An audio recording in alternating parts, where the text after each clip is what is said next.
لہذا اگر کوئی آدمی اللہ کی بندگی اور اس کے قرب کے اصول کے لیے اسی راستے کو اپنائے تو یہ بھی بہت اچھا راستہ ہے۔ خلفائے راشدین رضی اللہ عنہما کی سیرت میں یہ چیز بکثرت نظر آئے گی کہ خلافت سنبھالنے کے بعد خدمت خلق کے کاموں میں یوں مصرف رہے کہ عبادت و دریافت سب اپنی جگہ جاری رکھی، جیسے حضرت سیدنا فاروق اعظم رضی اللہ تعالی عنہ راتوں کو مدینے کی گلیوں میں چکر لگا کر اہل مدینہ کے احوالات دیکھتے تھے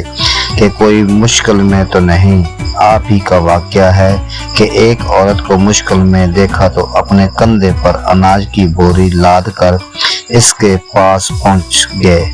خود کھانا پکا کر اس کے بچوں کو کھلایا اور وہیں بیٹھے رہے۔ فرمایا میں نے ان کو بھوک سے روتے دیکھا تھا، اب اپنی آنکھوں سے ہنستے ہوئے دیکھنا چاہتا ہوں۔ یہ خدمت خلق ہی تو تھی، لہذا خدمت خلق کے کام اپنی بنیاد کے اعتبار سے اچھے ہیں، اور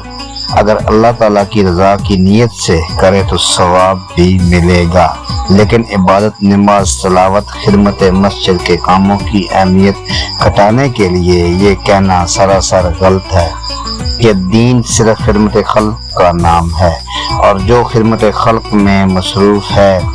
اس کو دوسرے احکام پر عمل کرنے کی ضرورت نہیں۔ ایسے لوگ اپنی کم علمی کی وجہ سے دین کی سچ اور تمام پہلوؤں کو سمجھ نہیں پاتے، اس لیے غلط فہمی کا شکار ہو جاتے ہیں۔